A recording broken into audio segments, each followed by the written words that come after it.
Only me. ठीक है। हले ही माइक टेस्टिंग, हले ही। एक बार आजा आजा आजा।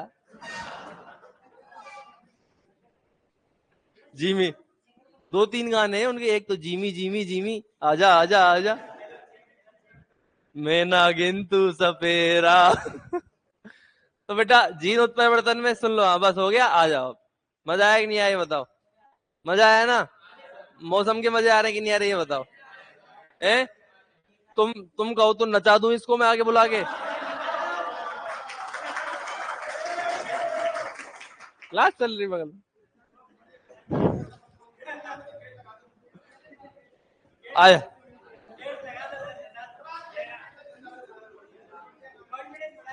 बस बस बस आ जाओ। हो गया। बस बस बेटा। अब देखो जीन उत्परिवर्तन में दूसरा लिखो। आवाज नहीं है अब। अगला लिखो बेटा फ्रेम शिफ्ट म्यूटेशन।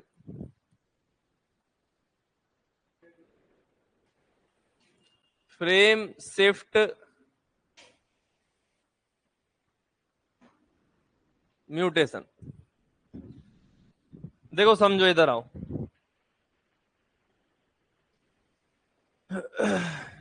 हेडिंग डालो और इधर देखो बेटा।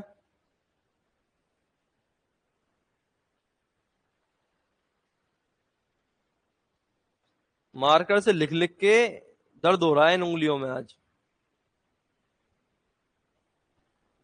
बोर्ड पे ज्यादा लिखता हूं क्या मैं?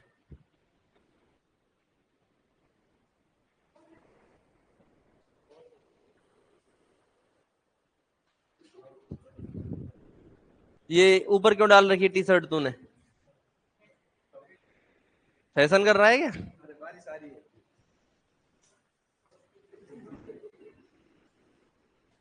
चलो आ जाओ। फ्रेम शिफ्ट म्यूटेशन में देखना ये है बेटा, देखो ढेंडे ढेंडे ढेंडे ढेंडे डीएनए। क्या है बेटा ये? डीएनए। ठीक है। ये क्या है बेटा? न्यूक्लियोटाइड। अपने हिसाब से लिख रहा हूं मैं, A G C T T A G G C T A T T A G C C T A. ठीक है, मुझे नहीं पता मैंने क्या लिख दिया। क्लियर है बेटा? अब डीएनए से क्या बनेगा? एमआरएनए। डीएनए से क्या बनेगा? एमआरएनए। और एमआरएनए में तीन न्यूक्लियोटाइडों का समूह क्या कहलाता है? क्या कहलाता है? कोडोन। ये पहला, ये दूसरा, ये तीसरा, चौथा, पांचवा, छठवां। बोलो है कि नहीं? बोलो। अब मान लो इसमें से मैंने कुछ हटा दिया। मैंने क्या कर दिया? क्या हटाऊं? सी हटा दूं? सी को मैंने डिलीट कर दिया। सी को हटाने पर, क्या करने पर? किसको बेटा? सी को। ठीक है, बताओ। ए जी टी टी, सी तो हट गया। A G G C T A T T A G C C T A. है कि नहीं? है ना बेटा? जूता डाल दो मुंह में जिसने ओ किया ना अभी। बोलना है ना, ओ भैंस की तरह नहीं करना है। चलो अब देखो बेटा, पहला क्या था? अब क्या हो गया? दूसरा क्या था? अब क्या हो गया? तीसरा क्या था? अब क्या हो गया? चौथा क्या था? अब क्या हो गया? अगला क्या था? अब क्या हो गया? अगला क्या था? अब क्या हो गया? बदले नहीं बदल गए? एक न्यूक्लियोटाइड हटाया, आगे का पूरा फ्रेम बदल गया। एक न्यूक्लियोटाइड हटाते ही पूरा का पूरा फ्रेम शिफ्ट हो गया कि नहीं हो गया? पूरे कोडोन बदल गए नहीं बदल गए? तो पूरे अमीनो अम्ल बदल जाएंगे नहीं बदल जाएंगे? और पूरे अमीनो अम्ल बदल जाएंगे तो बेटा प्रोटीन बदल जाएगी नहीं बदल जाएगी? प्रोटीन बदल जाएगी तो लक्षण बदल जाएंगे नहीं बदल जाएंगे? और इसी को तो उत्परिवर्तन कहते कि नहीं कहते? समझ में आ गया? ये तो हटाने की बात हुई। कौन सी बात हुई बेटा? हटाने की। अब मान लो कुछ ऐड कर दूं मैं। क्या कर दूं? क्या जोड़ूं बता? बोल क्या जोड़ूं? टी जोड़ने पर। क्या जोड़ने पर? पहले ही जोड़ लेते हैं जिससे क्या हो, थोड़ा सा ज्यादा समझ में आए। यहां जोड़ दी हमने टी। ठीक है।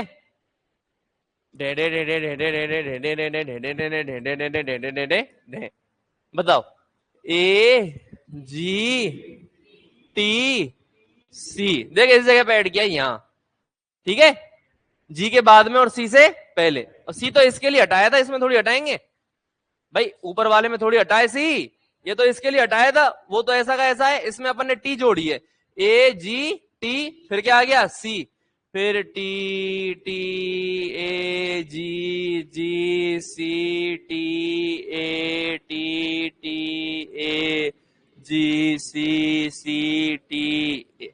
बोलो है कि नहीं? पहला कोडोन क्या था, अब क्या है, दूसरा क्या था, अब क्या है बेटा, तीसरा जीजीसी, अब एजीजी, अगला अब सीटीए, है कि नहीं बेटा, अगला टीएटी था, अब क्या है सीटीए, अगला टीएजी था, अब टीटीए, अब सीसीटी था, ये जीजीसी, सब बदल गया कि नहीं बदल गया? तो बेटा एक न्यूक्लियोटाइड जोड़ने या हटाने पर आगे का पूरा फ्रेम शिफ्ट हो जाता है, आगे के पूरे कोडोन परिवर्तित हो जाते हैं, जिससे अमीनो अम्ल परिवर्तित हो जाते हैं, एवं प्रोटीन की संरचना भी परिवर्तित हो जाएगी, जिससे लक्षण भी परिवर्तित हो जाएगा। बोलो राधे राधे। खेड़ला मुंह मत फाड़े, खेड़ला बेटा, समझ में आया कि नहीं आया बताओ? चलो लिखो, फ्रेम शिफ्ट म्यूटेशन के अंदर लिखेंगे, फ्रेम शिफ्ट म्यूटेशन में लिखो बेटा,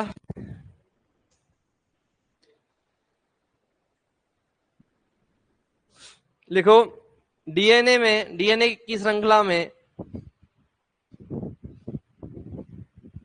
डीएनए की श्रृंखला में एक या अधिक न्यूक्लियोटाइड जोड़ने या हटाने पर, एक या अधिक न्यूक्लियोटाइड, राधे राधे आर्यन रिंकू बेटा राधे राधे,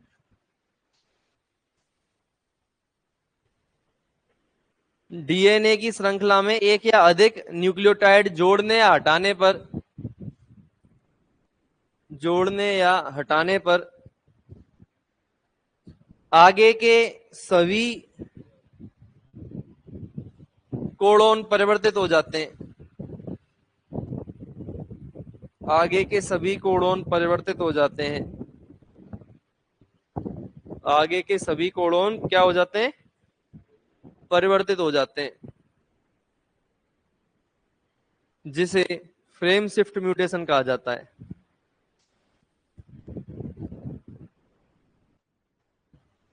जिसे फ्रेम शिफ्ट म्यूटेशन कहा जाता है।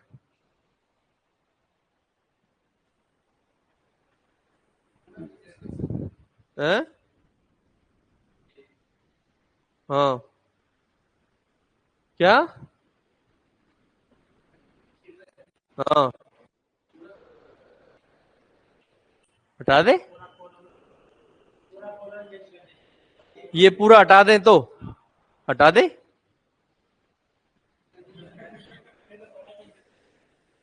तो एक अमीनो अम्ल ही गायब हो जाएगा पूरा, तो भी तो दिक्कत हो जाएगी ना।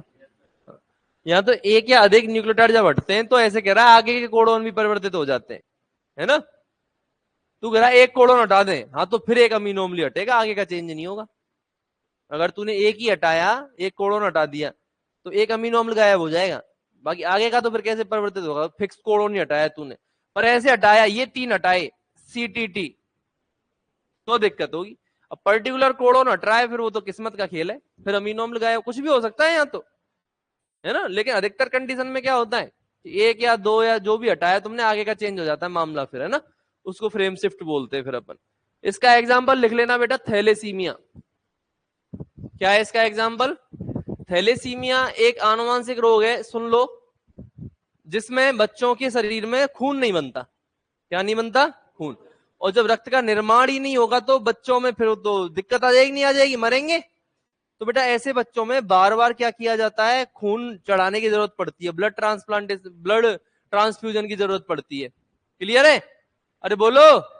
तो ऐसे बच्चों का जीवन बड़ा वैसा हो जाता है, दिक्कत वाला हो जाता है। तो इनके लिए काफी एनजीओ वगैरह भी चलाती है, गवर्नमेंट भी चलाती है ना, और वैसे प्राइवेट भी चलते हैं, जो क्या करते हैं, जो अपने ब्लड नहीं डोनेट करवाते क्या लोगों से, लोगों से ब्लड डोनेट करा के इन बच्चों को चढ़ाते हैं।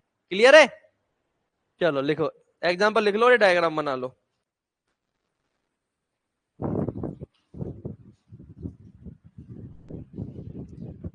सुयास गुर्जर, गुरुदेव आप महान हो, आपकी जितनी तुलना करें उतनी कम है। झाड़ के पेड़ पर चढ़ा दो तुम मुझे। महान प्रभु है, हम तो बस प्रभु के आदेश का पालन कर रहे हैं बेटा।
बना लिया क्या?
लिख लिया बेटा? इतना क्या टाइम लगा रहे हो यार? एक एक देख के ऐसे क्या एक बार में लिख दो, डेने डेने कर दो।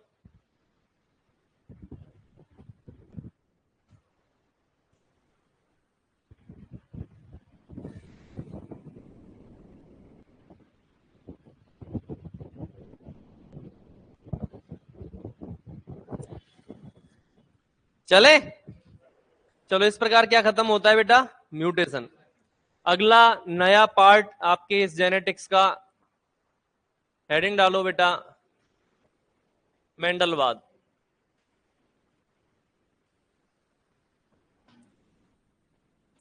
या फिर क्या बोल सकते हैं, क्या बोल सकते हैं बेटा? मेंडलिज्म। अरे क्या बोल सकते हैं? मेंडलिज्म। सुनेंगे बेटा, एक बार बात कर लेते हैं चाचा मेंडल की। लिख तो अपन लेंगे ही, कोई समस्या वाली बात है नहीं इसमें, है ना? तो सुनो भाई, एक बार पेन नीचे रखो, इधर ध्यान दो। हाँ, इसमें लहरें बाद में दे लेना बेटा, सुन ले एक बार। सुनो, देखो, ग्रेगर जॉन मेंडल, है ना? ग्रेगर जॉन मेंडल का जन्म 1822 में। सोचो कितने पुराने टाइम की बात है। महसूस करो उस समय को, उस समय पे क्या स्थितियां बनी होंगी, क्या स्थितियां होती होंगी, क्या सुविधाएं होंगी लोगों के पास में, और कैसे मेंडल काम कर रहा होगा। खुद को ले जाओ उसी युग में। किस युग में बेटा? 1822 में। ले गए क्या? बोलो बेटा, ले गए क्या? तो ग्रेगर जॉन मेंडल का जन्म कब होता है? 1822 में होता है।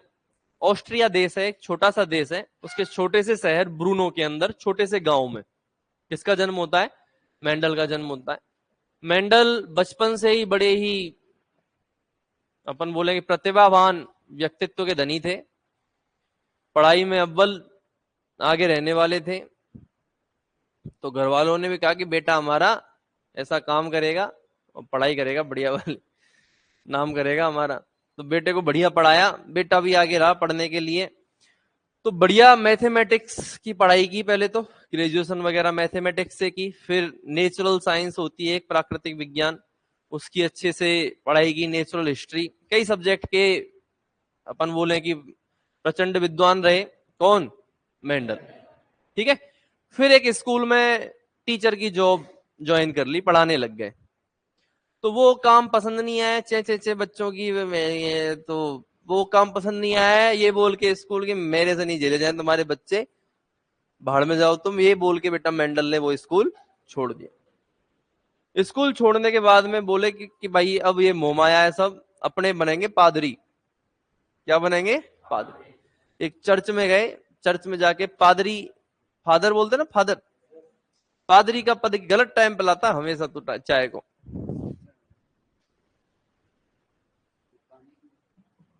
है ना बेटा। तो कहां चले गए?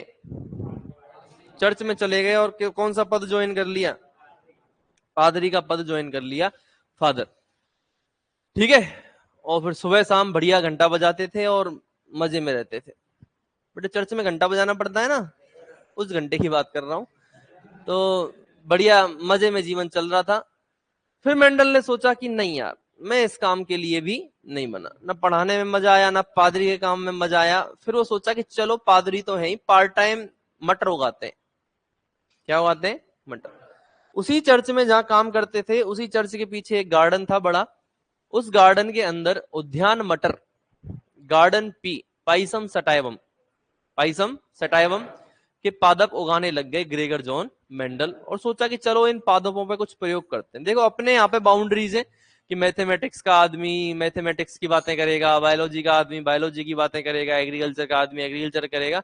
बाकी कंट्रीज में ऐसा नहीं होता, सारी बातें कर सकते हो आप, कुछ भी पढ़ के कुछ भी बात कर सकते हो। आदमी मैथमेटिक्स का है, बात एग्रीकल्चर की कर रहा है, एग्रीकल्चर साइंस की, बायोलॉजी की बातें कर रहा है। आदमी किसका है? मैथमेटिक्स का। ठीक है ना। काम करने लगा, काम शुरू किया, पढ़ाई वढ़ाई करके नौकरी वोकरी छोड़ के। हाथ हटा बेटा, बात चल रही है 1857 से। कब से? 1857 में अपने देश में क्रांति चल रही थी। उस टाइम पे मेंडल अपनी क्रांति शुरू कर दी थी। मेंडल ने मटर के पादपों को 57 में उगाना शुरू कर दिया। 22 में जन्म हुआ था, 57 में उगाना शुरू कर दिया। 65 तक खूब उगाया, खूब प्रयोग किए। क्या प्रयोग किए, कैसे किए, वो तो आगे बताऊंगा। बढ़िया प्रयोग किए, उगा दिया, उजाड़ दिया, इसको इससे बढ़ा दिया, उसको इससे बढ़ा दिया, बीज बना दिए, फिर उगा दिए, पर परागण करा दिया, स्व परागण करा दिया। मेंडल उसी में लगा रहा, मटर के पादप पर ही। दूसरा पादप की तरफ उसने मुंह उठा के भी नहीं देखा। गलती से चुना, किस्मत से चुना, ये सारी बातें। जब आप कुछ मेहनत करना चाहते हो तो ऊपर वाला और किस्मत अपने आप साथ देती है। आप पूरे जी जान से मेहनत करते हो, किसी का बुरा नहीं चाहते हो, तो ऊपर वाला और आपकी किस्मत आपका क्या देती है बेटा? साथ देती है। ये हमेशा ध्यान रखना, क्योंकि मैंने खुद ने महसूस किया है, खुद ने देखा है मैंने, ये चीज होती है ना। आप अपने गोल के लिए अगर ईमानदार हो, आपको दूसरों से मतलब नहीं है, दूसरों से फर्क नहीं पड़ता, किसी का बुरा नहीं करना चाहते, आप चाहते हो केवल मैं सफल हूं, उसके लिए आप दिन और रात मेहनत कर रहे हो, तो आप सफल होगे, निश्चित है ना। और आप मेहनत ही नहीं कर रहे हो और चाहते हो कि नहीं भाई सफल हो जाए, तो बेटा ऐसा संभव। तो मेंडल ने भी किस्मत थी, मेंडल ने मटर का पादप चुना, चुन लिया, है ना। किस्मत से चुना भले ही, लेकिन मेंडल ने क्या चुना बेटा? मटर का पादप चुना। चुनने के बाद में मटर के पादप पर मेंडल क्या करने लग गया? अपने प्रयोग करने लग गया।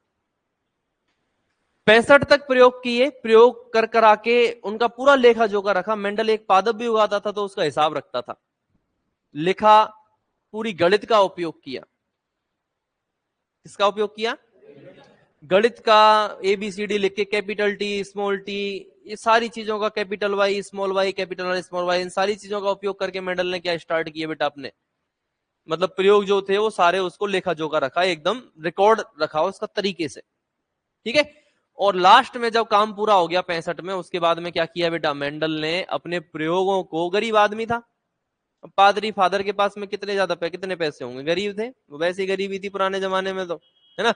आज तो तुम अपना कोई पब्लिकेशन निकालो तो सीधा गूगल पे छाप सकते हो। गूगल पे आपके पब्लिकेशन 2-4-5 हजार रुपए खर्च करने पड़ते हैं।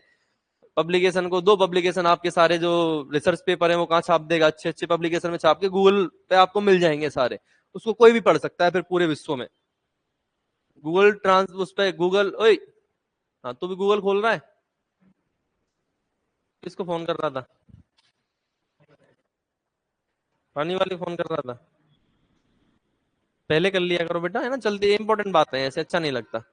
तो मुझे ऐसे फील आने लग जाती है सरकारी वो है, अपने स्कूल है, कोई फालतू टाइम पास करने आया अपन, है ना, तो ऐसा महसूस मत करो बेटा, मुझे ना अच्छा नहीं लगता। फिर कल को फालतू में ज्यादा महसूस हो गया तो मुझे बुरा लग जाएगा, फिर कुछ और उल्टा बता के चला जाऊंगा तुम्हें मैं।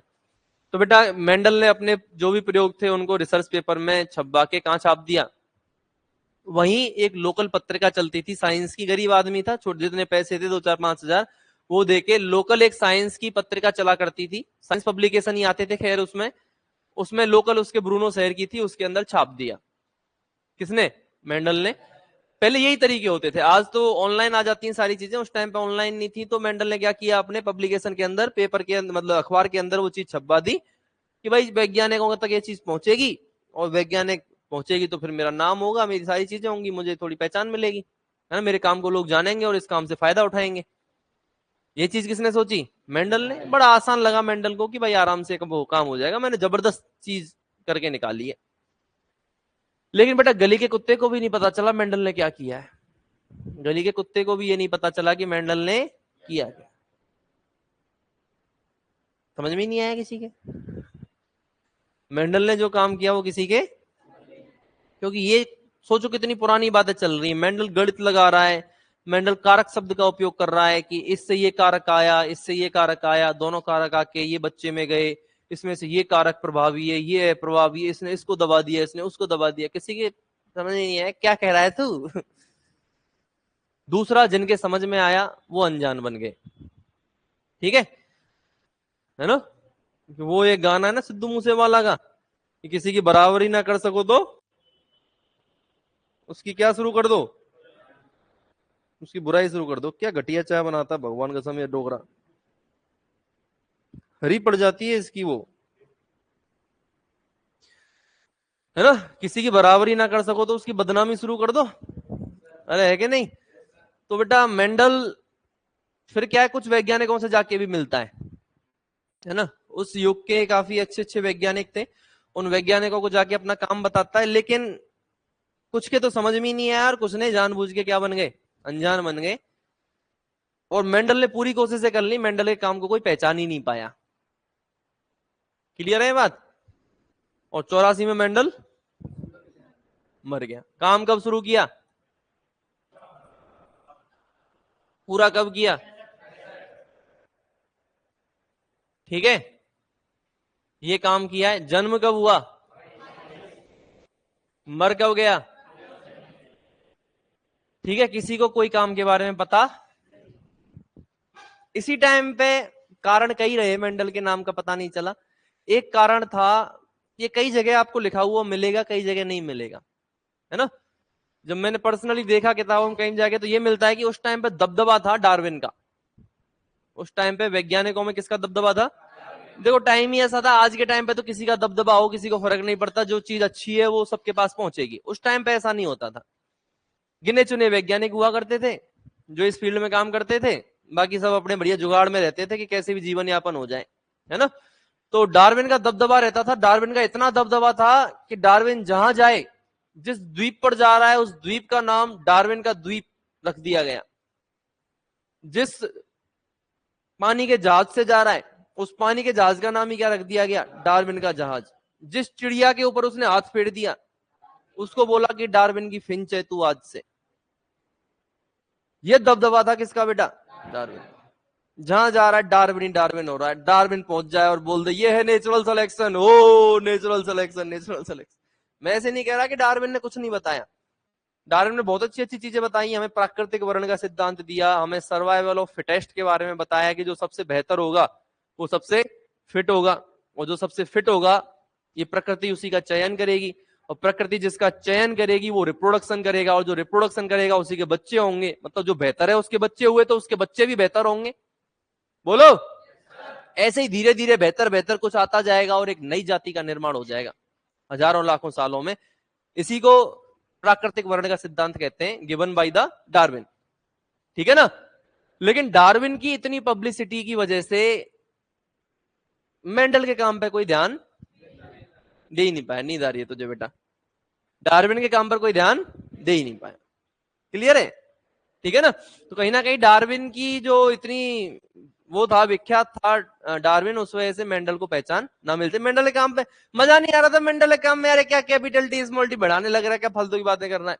वो मजेदार बातें कर रहा था, ये चिड़िया है देखो, इस द्वीप पर खाने की कमी थी, अलग अलग चीजों के लिए इस चिड़िया ने अपनी चोंच बदल ली, समय के साथ में।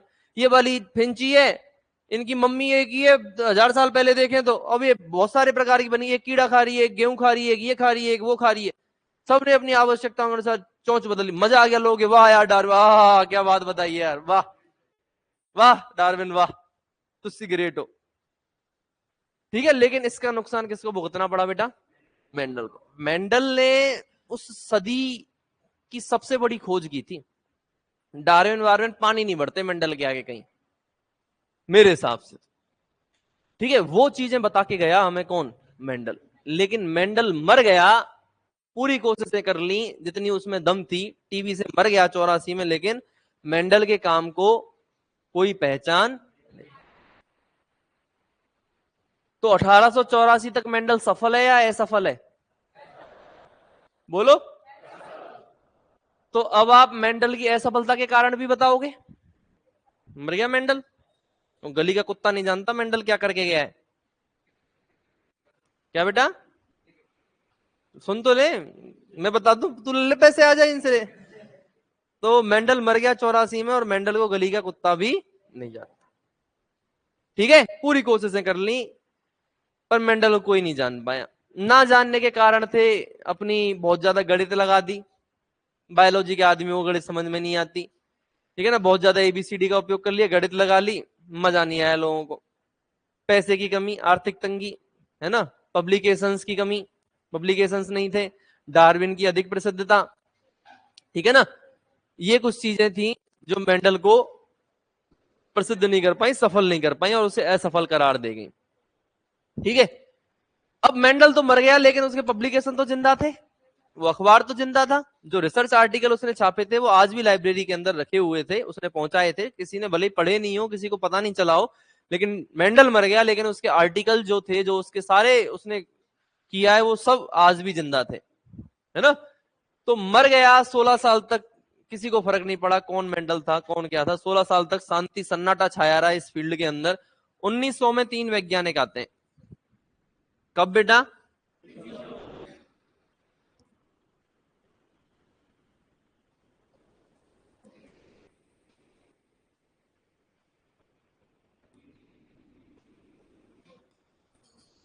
हॉलैंड के ह्यूगो डिवरीज,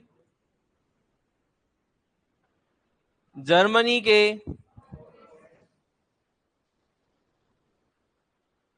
कार्ल कोरेंस, और क्या कह रहा है बेटा? सेरमॉक। ऑस्ट्रिया के सेरमॉक। देखो बेटा, कैसे याद करोगे? हा से हा, हॉलैंड के ह्यूगो डिवरीज, घर में तो कुत्ता भी शेर होता है, तो ऑस्ट्रिया का ही मेंडल था, और ऑस्ट्रिया का ही कौन है? सेरमॉक। तो ऑस्ट्रिया के सेरमॉक, बचा जर्मनी का कार्ल कोरेंस। 1900 में तीनों वैज्ञानिक आते हैं, और ये तीनों वैज्ञानिक शुरू करते हैं बेटा, तो कब क्या पेज पलट रहा है? 1900 में तीनों वैज्ञानिक आते हैं बेटा, और तीनों वैज्ञानिक आके इसके पूरे रिसर्च पेपर जो भी तरीके से इसने किया है उनको उठाते हैं, पढ़ते हैं। पहले तो पढ़ के समझते हैं कि अगर मेंडल जो कह रहा है ना, और ये बात सही है, तो ये जो सदी है, उस पूरी सदी में मेंडल से बड़ा कोई वैज्ञानिक हुआ ही नहीं। ठीक है ना। ये तीनों वैज्ञानिक पूरे के पूरे जो भी मेंडल के प्रयोग थे उनको क्या करते हैं? रिपीट करते हैं। जो मटर पे जैसे मेंडल कह रहा था वैसे ही इन्होंने मटर को उगाया, उगा के देखा, सारा काम करा के देखा, और इसको बिल्कुल सही पाया। ठीक है, और उसके बाद में बोलते हैं वाओ, तुसी ग्रेट हो, है ना, तोहफा कबूल करो। उसके बाद में लोगों को इन्होंने बताया कि मेंडल क्या है ना। तब तक रिसोर्स, 50 साल पहले बात कर रहा था बेचारा, गरीबी में मेंडल तो 50 साल आगे आ गए, है ना। अब रिसोर्स डेवलप हुए, इनकी पहचान भी थी, ये जेनेटिक्स के फील्ड में ही काम कर रहे थे। आपने तीनों का नाम सुना होगा, ये उत्परिवर्तन का भी पापा है। ह्यूगो डिवरीज तो किसका पापा है? उत्परिवर्तन का पापा है। कार्ल कोरेंस आगे अपूर्ण प्रभाव। रात को सोता नहीं है तू? हैं? क्या करता है रे बीकानेरी, दूसरे बीकानेरी, क्या करता है रात को ये?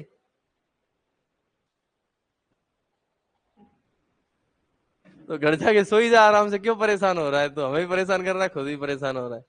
या पानी पी के आ जा आराम से बेटा, जा पानी पिया आराम से, क्यों नींद ले रहा है क्लास में? तो ये तो उत्परिवर्तन का पापा है कि नहीं? ये आ गया पूर्ण प्रभाविता और ये सारी चीजें बताएगा। ये भी इसी फील्ड में काम कर रहा और सेरमॉग भी इसी फील्ड में काम कर रहा, तीनों इसी फील्ड में काम कर रहे हैं और जाने माने वैज्ञानिक थे ये भी उस फील्ड उस टाइम के। तो इन्होंने मेंडल के प्रयोगों को दोहराया और फिर लोगों को बताया कि Mendel is the father of genetics. ये वो बातें बता के गया है जो आज तक ना तो कोई बता पाया और ना अगले 50 साल और कोई बता पाता। ठीक है, ये तो तब हो रहा है, मतलब मेंडल कहीं ना कहीं 100 साल आगे की सोच रखता था। ये तो 50 साल बाद तो तब पता लग रहा है जब वो बता गया। अगर वो बता के नहीं जाता तो 50 साल और लग जाते। वो लगते नहीं लगते? तो मेंडल उस सदी की टाइम से कितना लगभग 100 साल आगे की सोच रखता था, है ना। तो ये है मेंडल। ये जब प्रयोग करते हैं तो बेटा उसके बाद में मेंडलवाद के बारे में बताते हैं। तो इसको बोलते हैं अपन, मेंडल तो मर गया, उसके साथ में मेंडलवाद मर गया। मेंडलवाद की पुनर्खोज करने वाले कौन से वैज्ञानिक है? ये तीनों वैज्ञानिक ने क्या की बेटा? मेंडलवाद की पुनर्खोज। क्लियर है? बोलो सब। बस चलो लिखो।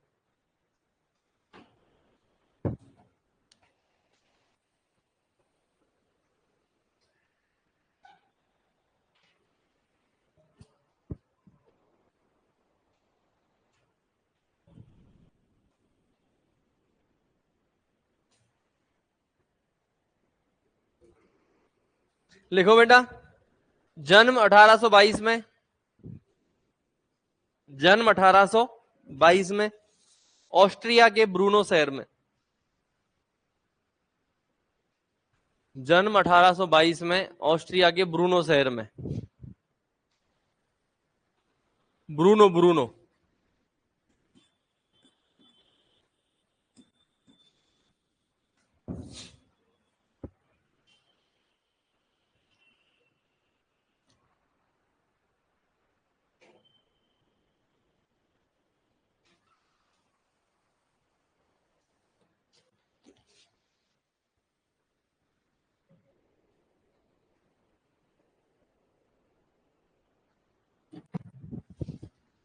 कौन से शहर में बेटा? ब्रूनो शहर में। लिखो मृत्यु 1884 में। मृत्यु 1884 में। प्रयोग 1857 से 1865।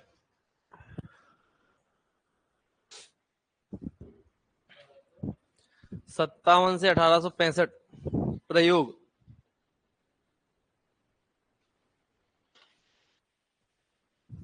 लिख दिया? अब लिख दो किस पर प्रयोग किए बेटा? उद्यान मटर पर प्रयोग किए। वैसे लिखा दिया है मैंने पहले। किस पर बेटा? उद्यान मटर।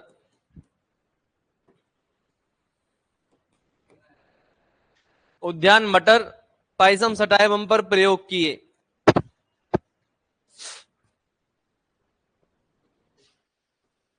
नोबेल प्राइज मेंडल को मिलेगा और किसको मिलेगा, लेकिन मरने के बाद में फैमिली को दिया गया।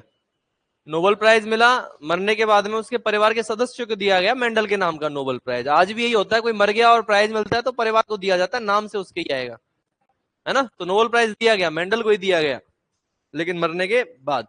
तो मेंडल अकेला ऐसा वैज्ञानिक है जो सफल होते हुए असफल है और असफल होते हुए सफल है। तो मेंडल के असफलता के भी कारण पढ़ेंगे और हम मेंडल के सफलता के भी कारण पढ़ेंगे। समझ रहे हो ना। मरते तब तक तो वो असफल रहा ना, तो वो असफल भी है, मरने के बाद सफल हुआ वो सफल भी है। तो अकेला ऐसा वैज्ञानिक है जो असफल होते हुए क्या है? सफल। और सफल होते हुए क्या है? असफल। ना उसे सफल कह सकते हैं ना उसे असफल कह सकते हैं, है ना। सफलता तो असली जब है जब मरने से पहले अपनी सफलता देख लें। नहीं है ना बेटा, ऐसे थोड़ी होता है। असफल हो गया कोई से बहुत बड़ा वो लालच थोड़ी था कि ना भाई मुझे दो ही, ऐसा कुछ नहीं होता है। बस बस हाँ, तो तुझे डिप्रेशन के कारण ढूंढ जब तक अपन लिख लेते हैं।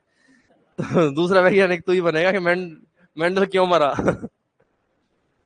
तो लिख लिया बेटा पाइथन सटाइवम। चलो अब लिखो, मेंडल को आनुवंशिकी का जनक कहा जाता है।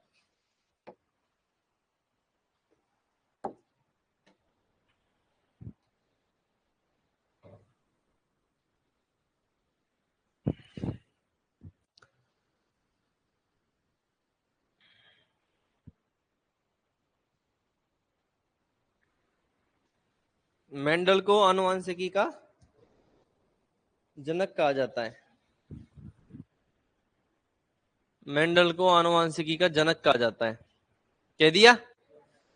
अब लिखो मेंडलवाद की पुनर्खोज। देखो मैं आपसे लिखवाऊंगा कुछ चीजें, पहले ये लिखो मेंडलवाद की पुनर्खोज, ये 1900 में ये पूरा लिख दो।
लिख लिया?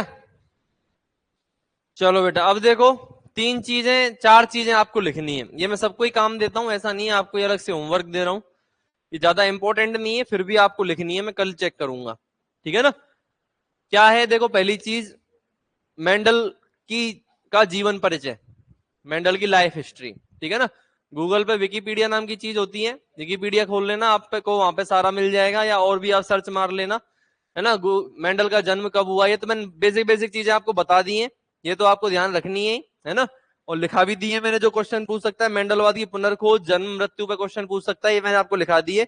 बाकी आपको और भी चीजें लिखनी है कि कब जन्म हुआ, कहाँ जन्म हुआ, गांव का नाम क्या था, कहाँ पढ़ाई की, उसके बाद में फिर प्रयोग किए, प्रयोग करने क्या पढ़ाई की, कौन से पेपर में अपने जो रिसर्च पेपर थे वो किस पब्लिकेशन के अंदर छापे, ठीक है ना। ये सारी चीजें लिखोगे, लिख लोगे? अरे बोलो। फिर आपको लिखना है मेंडल पहले असफल है या सफल है? पहले असफल है। मेंडल के असफलता के कारण, तो मेंडल के असफलता के कारण मैंने आपको बता दिए, गणित का अधिक उपयोग करना, ठीक है ना। एक्सप्लेनेशन जो दिया था उसको थोड़ा सा टफ रूप से एक्सप्लेनेशन देना, है ना। और आर्थिक स्थिति कमजोर होना, और जो भी संसाधन है रिसर्च पेपर वाले संसाधन उनकी क्या होना, कमी होना, ठीक है। और डार्विन की अधिक ख्याति, ये सारे कारण क्या हो जाएंगे बेटा, क्या हो जाएंगे? असफल। क्लियर है? ठीक है ना। फिर आएंगे बेटा मेंडल के सफलता के कारण। आता बेटा तू बहुत हाथ रख के बैठता है, सीधे बैठो सारे। मेंडल के असफलता के कारण, मेंडल के मेंडल के सफलता के कारण, पहला सफलता कारण है गणित का उपयोग। जो गणित का उपयोग उसकी असफलता का कारण था, वही गणित का उपयोग उसकी सफलता का भी कारण है। क्योंकि अगर वो गणित के उपयोग करके ऐसे अपने नियमों को नहीं समझाता तो शायद वो समझ में नहीं आते, वो सिस्टम नहीं बैठ पाता। तो गणित का उपयोग किया, वो गलत बात भी थी और अभी क्या है, अच्छी बात भी है। तो सफलता का भी है और असफलता का भी है। तो गणित का उपयोग करना, जो भी प्रयोग करता था उनका रिकॉर्ड रखना, है ना। एक बार में एक या दो लक्षणों को लेकर ही प्रयोग करना, ज्यादा लक्षणों को लेकर मेंडल प्रयोग नहीं करता था, ठीक है ना। और जो प्रयोग करता था उनको क्या करता था, रिकॉर्ड रखता था अपने पास में। अरे है ना। तो ये क्या है मेंडल के। और दूसरा मटर के पादप का चयन करना। अगर वो मटर की जगह कोई दूसरा पादप ले लेता गलती से, तो उसे सहलग्नता नाम की एक चीज का सामना करना पड़ता, जिसके कारण मेंडल अपना तीसरा नियम स्वतंत्र अपव्यूहन का नियम नहीं दे पाता।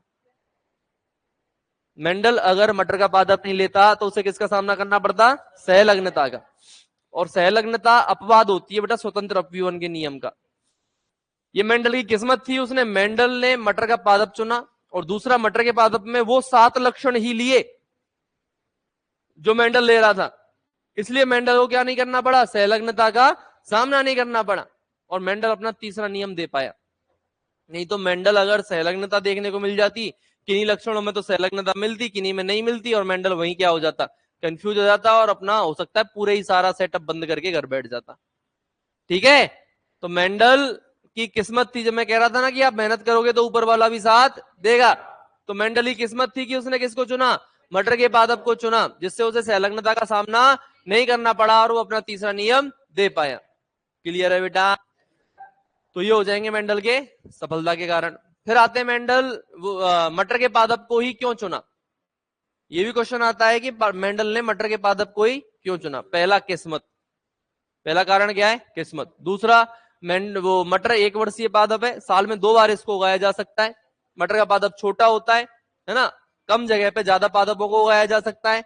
मटर के पादप की अपन बात करें तो बेटा ये द्विलिंगी पादप होता है, मतलब इसमें इसके पुष्प में नर भाग भी होता है और मादा भाग भी होता है। तो इसी पादप को ये मादा की तरह भी यूज में ले सकता है। बचपन में ही नर वाले भाग को काट दे पुमंग को, तो अब तो ये पादप क्या हो गया? मादा। तो इसको मादा की तरह दूसरे पादप से परागकण लाके इस पर डाल दे, पर परागण हो गया। उसमें स्वपरागण भी करा सकता है, उसी के परागकण लेके उसी पे डाल दे। तो द्विलिंगी पुष्प होने का क्या फायदा मिला? पादप द्विलिंगी है, पुष्प द्विलिंगी है, इसी के कारण मेंडल क्या करा सकता है बेटा? यहाँ पर स्वपरागण एवं परपरागण दोनों करा सकता है। ये क्या थे बेटा मटर के पादप को चुनने के कारण? ये आप लिख लोगे बोलो। 4 चीजें लिखनी है, एक तरफ से आधा और एक तरफ से पूरा पेज छोड़ दो और आगे बढ़ो। ये कल चेक कर लूंगा मैं करा दोगे ना चेक? चलो अब लिखो बेटा शब्दावली। बात नहीं, क्यों इतनी बातें करता है तू यार? हाँ मत बोले बेटा, मैं वो कर लूंगा जो मुझे करना है, तू लिख लाना, इतना काम कर ले बस, है ना। अब लिखो बेटा शब्दावली। मेंडलवाद से संबंधित क्या लिख रहे हैं बेटा अब अपन? शब्दावली।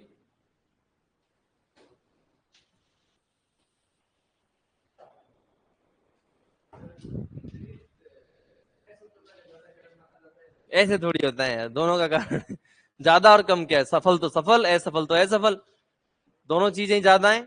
इसमें कम ज्यादा क्या हो सकता है? मेंडल ज्यादा सफल है या ज्यादा असफल है? बता, तू बता ये चीज। मेंडल सफल ज्यादा है या असफल ज्यादा है? सफल ज्यादा है, बस तो गणित उसकी सफलता का कारण ज्यादा है। हमारा भला हो रहा है ना, तो मेंडल ज्यादा सफल हो गया, तो सफलता का ज्यादा कारण हुआ। असफल तो खुद मेंडल अपने लिए ही तो था, हमारे लिए थोड़ी असफल है मेंडल। हमारे लिए तो मेंडल क्या है? सफल है, भले ही मरने के बाद में बता या पहले बता, हमें क्या है उससे? मेंडल स्वयं है सफलता, है ना। लेकिन हमारे लिए तो मेंडल पापा है जेनेटिक्स का, बस। तो फिर सफलता का ज्यादा कारण है गणित। गणित के सारे कारण सफलता के। अब देखो तो मेंडल ही मेंडल होगा, अभी जेनेटिक्स पूरी मेंडल पर टिकी हुई है, तो सफल है मेंडल, सफलता का कारण है। तो इसी बात में बेटा क्या लिखेंगे अपन? शब्दावली। पहली शब्दावली में लिखेंगे बेटा एलील। एलील को बोलते हैं अपन बेटा हिंदी में युग्म विकल्पी।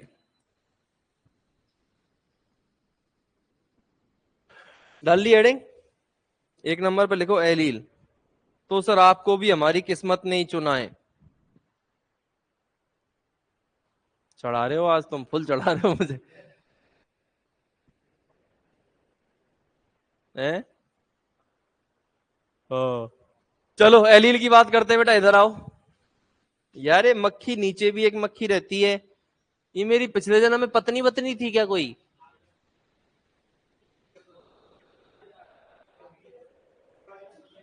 हैं? मूवी वाली मक्खी है, एक मक्खी पे मूवी भी तो बनी है। पता नहीं यार, ये नीचे से ऊपर आ जाती है या अलग अलग है ये छील देता है यार ये पूरा सिस्टम।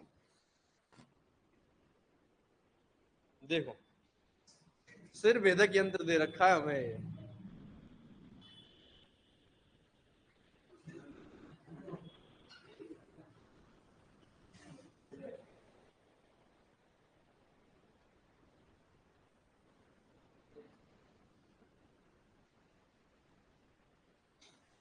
अब लाओगे बेटा नया?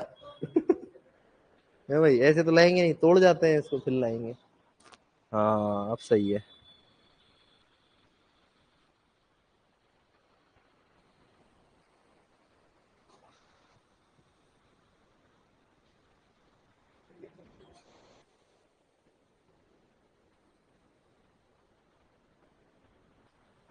क्या कह रही है?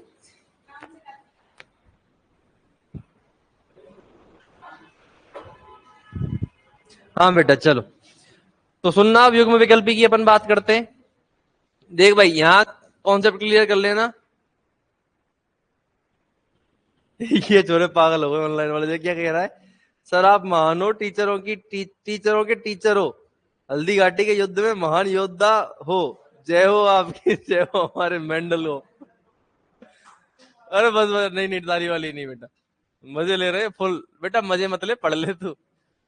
देखो बेटा, ये यहाँ पे ये है समजात गुणसूत्रों का जोड़ा। क्या है बेटा ये?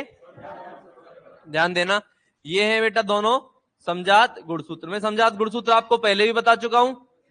समजात गुणसूत्र क्या होते हैं? ऐसे गुणसूत्र जो देखने में एक दूसरे के क्या होते हैं, एकदम डिट्टो समान। और ऐसे गुणसूत्र जो जोड़े में उपस्थित होते हैं उनको अपन क्या बोलते हैं? समजात गुणसूत्र बोलते हैं। तो जोड़े में उपस्थित है कि नहीं, एक दूसरे के समान है कि नहीं, तो क्या बोलेंगे इसको बेटा अपन? समजात गुणसूत्र बोलेंगे कि नहीं बोलेंगे? इंग्लिश में क्या बोलते हैं? Homologous chromosome. कौन सा क्रोमोजोम? और याद रखना, होमोलोगस क्रोमोजोम में एक मम्मी से आता है और दूसरा आता है कि नहीं आता? भाई मम्मी से 23 गुणसूत्र आए, पापा से 23 गुणसूत्र आए, 23 23 मिलके 46 हुए, तो जोड़ेगा एक मम्मी से एक पापा से, एक मम्मी से एक पापा से, तो 23 मम्मी से 23 पापा से। समझ में आया कि नहीं आया? अब ध्यान देना, गुणसूत्र तो बहुत बड़ी संरचना है। गुणसूत्र है हमारे अंदर 23 जोड़ी। गुणसूत्र कितने हमारे अंदर? 23 जोड़ी। और जीन कितने? लगभग 30,000। कितने? तो 23 जोड़ी गुणसूत्रों पर कितने जीन है? 30,000 है कि नहीं? तो 23 कहां 23 कहां 30,000, तो एक गुणसूत्र पर हजारों में जीन है कि नहीं? बोलो। अरे है ना। मैं तो केवल एक जीन की बात कर रहा हूं। मैं तो केवल कितने जीन की बात कर रहा हूं? ये एक जीन है, ये उस जीन का आधा भाग और दूसरा आधा भाग ये रहा। ये कैपिटल टी और ये, समझ रहे हो? एक जीन में कितने एलील होते हैं? दो।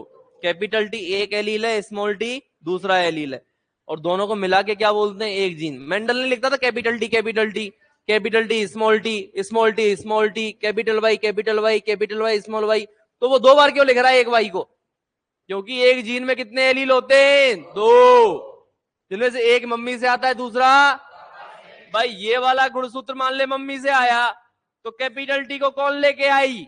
मम्मी। ये वाला पापा से आया, तो स्मॉल टी को कौन लाई? कौन लाया? लाया कि नहीं लाया? बोलो। तो एक जीन में कितने एलील होते हैं? है ना, एक गुणसूत्र पर एक, तो दूसरे समजात गुणसूत्र पर दूसरा। अरे है ना। ये दोनों क्या है बेटा? ये पूरा तो है जीन, ये पूरा तो क्या है? और कैपिटल टी और स्मॉल टी ये दोनों क्या हैं? इस जीन के दो एलील। तो एक चीज समझ लेना, एक जीन होता है और उसके क्या होते हैं? दो एलील नंबर 1, एलील नंबर 2। तो एलील भी ये जीन का प्रकार है। एक जीन के दो प्रकार हैं, या मैं ऐसे बोलूं, किसी जीन के एकांतरित रूप, alternative forms of the gene, है ना। एकांतरित रूप ही तो है कैपिटल टी स्मॉल टी। बोलो, ये क्या कहलाती हैं? एलील, है ना। तो ये तो हो गया मान ले कैपिटल टी, ये हो गया स्मॉल टी, और ये हो गया कैपिटल टी स्मॉल टी। हो गया कि नहीं हो गया? ये क्या है बेटा? जीन या फिर एलील। समझ में आया कि नहीं आया? तो अजीब सा ही है। बोलो बेटा, एलील समझ में आया कि नहीं आया, ये बताओ। किसके नहीं आया? बोलो, क्या है एलील, बताओ फिर। एक जीन के दो एलील होते हैं जो समजात गुणसूत्रों पर उपस्थित होते हैं, है ना। यहाँ पे मैं बोलूं, एक जीन के एकांतरित रूप क्या कहलाते हैं? क्या कहलाते हैं? एलील। लिखो एलील। लिखो बेटा, एलील में किसी जीन के एकांतरित रूप, किसी जीन के एकांतरित रूप, किसी जीन के एकांतरित रूप जो समजात गुणसूत्रों के, जो समजात गुणसूत्रों के,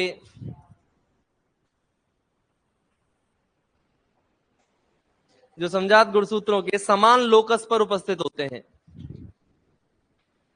जो समजात गुणसूत्रों के समान लोकस पर उपस्थित होते हैं, जो समजात गुणसूत्रों के समान लोकस पर उपस्थित होते हैं। लोकस का मतलब क्या है बेटा? स्थान, है ना। गुणसूत्र का वह स्थान जहां क्या उपस्थित होता है? जीन। तो बताओ दोनों का समान स्थान है कि नहीं? कैपिटल और स्मॉल टी दोनों गुणसूत्रों के आमने सामने समान लोकस पर उपस्थित है कि नहीं? बोलो, समझ में आ गया? अभी डायग्राम बना दो और वो लिख दो बगल में जो लिखा हुआ है।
अरे लिख लिया क्या? लिखो लोकस के अंदर। अगला लिखो 2 नंबर पे लोकस। दूसरी शब्दावली लिखेंगे बेटा लोकस। एलील के एग्जाम्पल भी लिख लेना बेटा। एलील के एग्जाम्पल लिख लो, capital T, small T, capital R, small R, capital Y, small Y, comma लगा देना सबके बीच में, ये सब एलील है।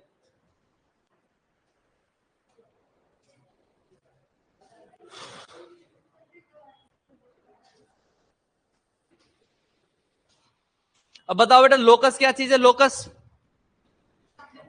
गुणसूत्र में वह स्थान जहां जीन उपस्थित होता है। लिखो लोकस। लिखो बेटा लोकस। गुणसूत्र का वह स्थान जहां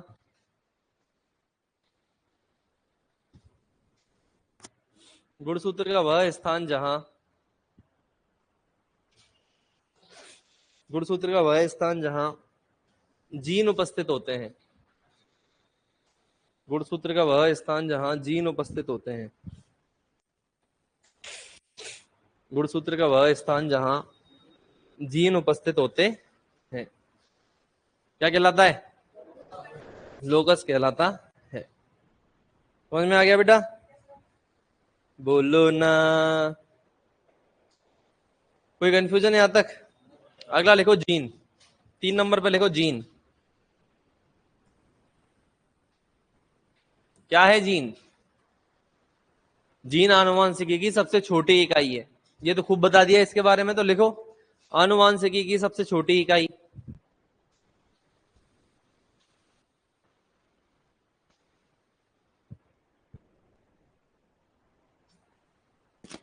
आनुवंशिकी की सबसे छोटी इकाई।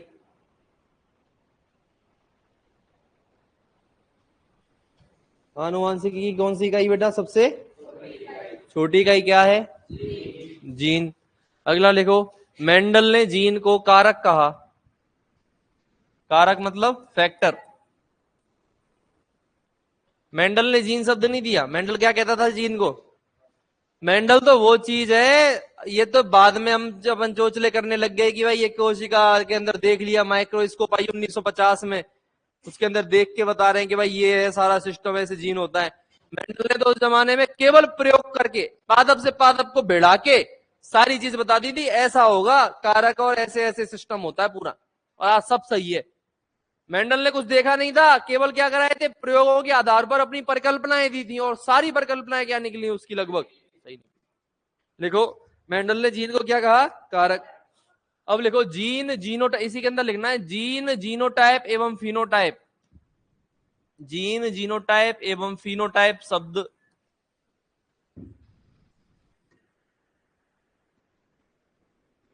जीन, जीनोटाइप एवं फिनोटाइप शब्द जॉनसन ने दिए। जीन, जीनोटाइप एवं फिनोटाइप शब्द जॉनसन ने दिए। जॉनसन, जॉनसन्स बेबी है। फिनोटाइप, फिनोटाइप फल। जीन, जीनोटाइप एवं फिनोटाइप शब्द किसने दिए बेटा? जॉनसन ने दिए। समझ में आ गया? जीन, जीनोटाइप और फिनोटाइप शब्द किसने दिए? जॉनसन ने। चलो बेटा अगली बात करते हैं अब।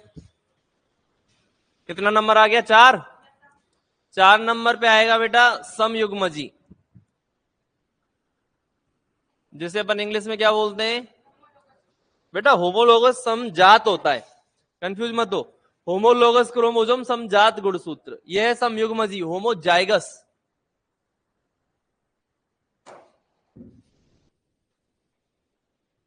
और अगली परिभाषा क्या आएगी बेटा? विषमयुग्मजी। इसको इंग्लिश में क्या बोलेंगे? हेटेरोजाइगस। अब सुनना, होमोजाइगस का मतलब क्या है? एक जीन है और एक जीन के दोनों एलील क्या है? समान है।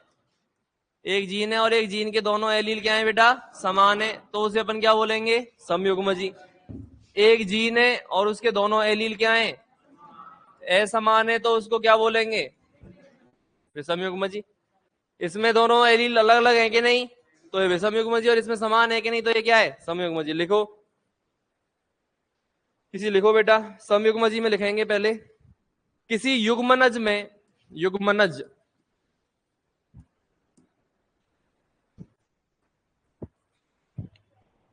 किसी युग्मनज में एक जीन के, एक जीन के, किसी युग्मनज में एक जीन के दोनों एलील, किसी युग्मनज में एक जीन के दोनों एलील समान हो तो ऐसा युग्मनज, समान हो तो ऐसा युग्मनज समयुग्मजी कहलाता है।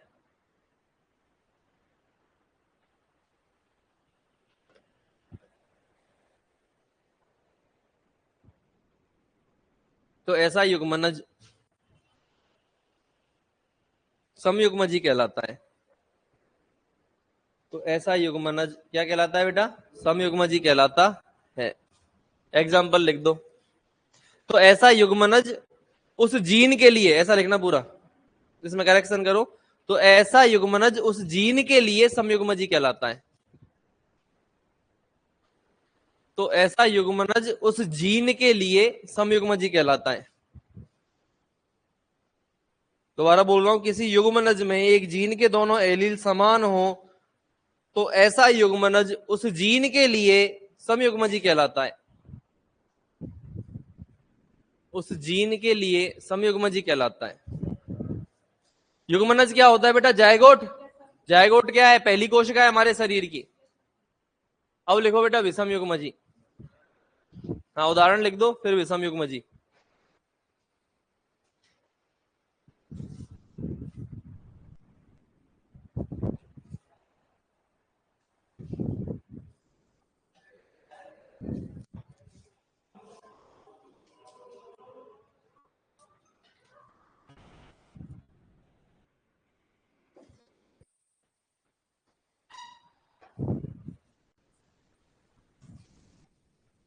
लिख लिया क्या? लिखो विषम युग्मजी लिख दिया। अलग अलग हो बेटा एलील।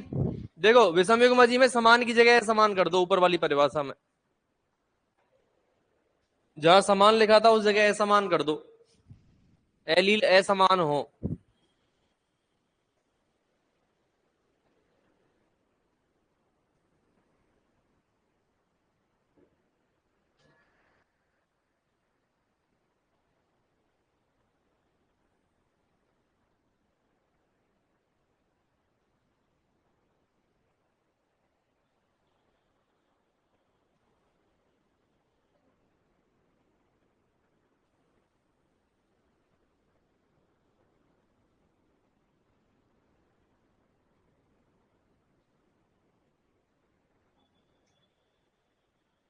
एग्जाम्पल लिख देना।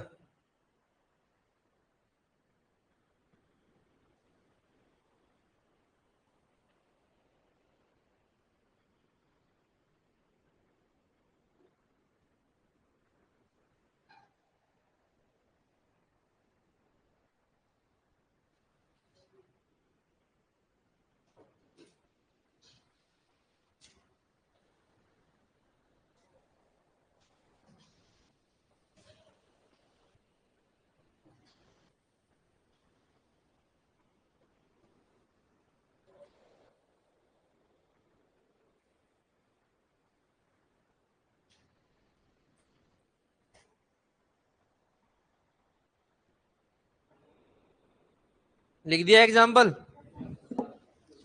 चलो भाई अगला है, अब देखो अगला आता है जीनोटाइप और फिनोटाइप। क्या आता है बेटा? जीनोटाइप और फिनोटाइप। जीनोटाइप को क्या बोलते हैं? जीन प्रारूप। और फिनोटाइप को क्या बोलते हैं? लक्षण प्रारूप। क्या बोलते हैं? लक्षण प्रारूप। समझना, आनुवांशिक संगठन है, जीन का क्या प्रकार है, कोई लक्षण है उसका अंदर जीन का क्या प्रकार है, उसे तो अपन क्या बोलेंगे? जीनोटाइप। भाई जीन कैपिटल टी है, gene capital Y capital R small R है, जीन क्या है? आनुवांशिक संगठन क्या है अंदर से, वो तो क्या है? जीनोटाइप। ठीक है ना, समझ में आ रहा है ना? अंदर से जीन का प्रकार क्या है, वो तो जीनोटाइप है। फिनोटाइप की बात करें, फिनोटाइप को हिंदी में बोलते हैं बेटा क्या? लक्षण प्रारूप। तो मैं बाहर से कोई लक्षण है वो कैसा दिख रहा है? बाहर से पादप लंबा दिखा, बौना दिखा, है ना, रंग काला दिखा, गोरा दिखा, पीला दिखा, हरा दिखा, तुम्हें जीन से मतलब नहीं है। तुम्हें बाहर से लक्षण कैसा दिख रहा है, वो तो क्या है बेटा? अंदर जीन का क्या प्रकार है, वो क्या है? जीनोटाइप। समझ में आया कि नहीं आया? लिखो जीनोटाइप। लिखो बेटा जीनोटाइप लिखेंगे। लिखो जीनोटाइप या जीन प्रारूप। हिंदी में क्या बोलते हैं जीनोटाइप को? जीन प्रारूप। जीनोटाइप या जीन प्रारूप में लिखेंगे किसी किसी विशिष्ट लक्षण के लिए, किसी विशिष्ट लक्षण के लिए, किसी विशिष्ट लक्षण के लिए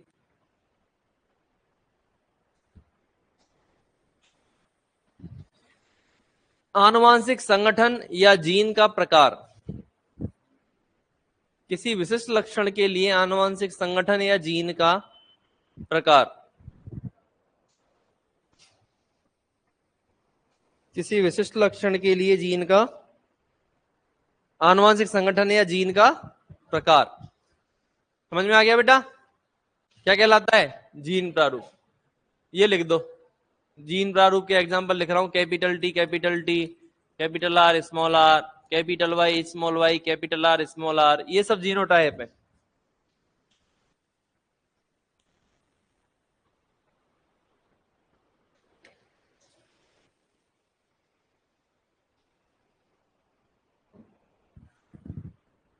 अरे बेटा है ना।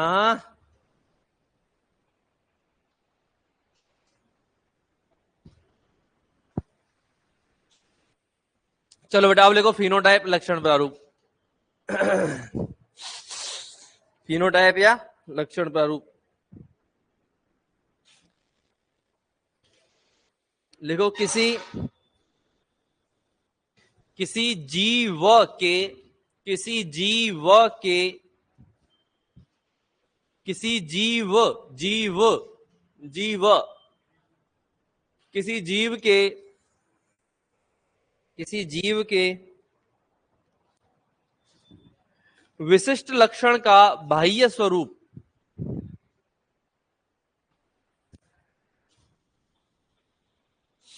किसी जीव के विशिष्ट लक्षण का बाह्य स्वरूप।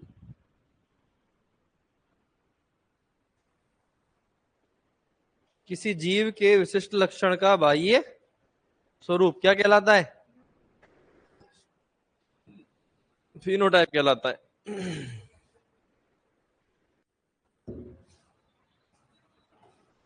किसी जीव के विशिष्ट लक्षण का बाह्य स्वरूप क्या कहलाता है बेटा? जैसे एग्जाम्पल लिख लो, लंबा पादप, लंबा पादप, गोल बीज, सफेद पुष्प।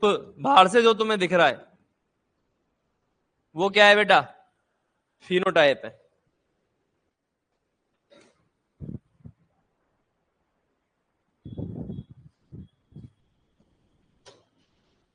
वो क्या है बेटा? फिनोटाइप है। अरे है ना, लिख दिया ये। ठीक है, चलें आगे। अब देखो, अब देखो बेटा, एक चीज मैं लिख रहा हूं,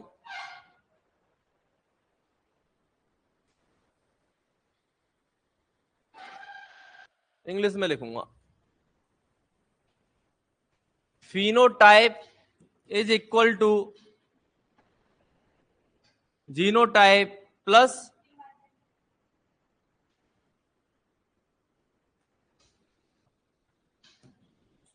एनवायरमेंट।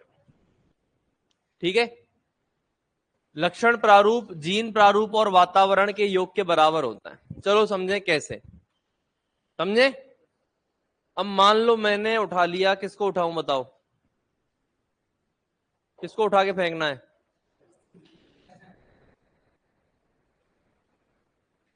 उठा लिया। नाम नाम तो बता दे तेरा। है? नितिन को उठा लिया।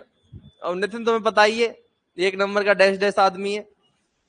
तो ऐसे इधर उधर घूम रहा था आवारागर्दी करते हुए, बालों में यूं लहरें देते हुए। ये कभी इधर दे रहा है, कभी उधर दे रहा है, कतई छपरी स्टाइल में घूम रहा है। तुम्हें बताइए, मेरा कोई चेला, मेरा कोई स्टूडेंट ऐसे छपरी हरकतें करे तो मुझे अच्छा लगेगा क्या? मैं चाहता हूँ मेरा बालक है, मेरा स्टूडेंट नौकरी वोकरी लगे जल्दी से और थोड़ा तरीके से रहे। है भाई, बताओ लगता है कि नहीं लगता? अब मिल गया, मिल गया तो मैंने पकड़ लिया, दोनों हाथों को पकड़ा बेटा, एक साथ जोड़ दिया, और इसको बेटा मैंने 11.2 किलोमीटर पर सेकंड की रफ्तार से घुमा के वेस्ट इंडीज की तरफ फेंक दिया। कहां फेंक दिया? और ये जाके गिरा क्रिस गेल के घर में।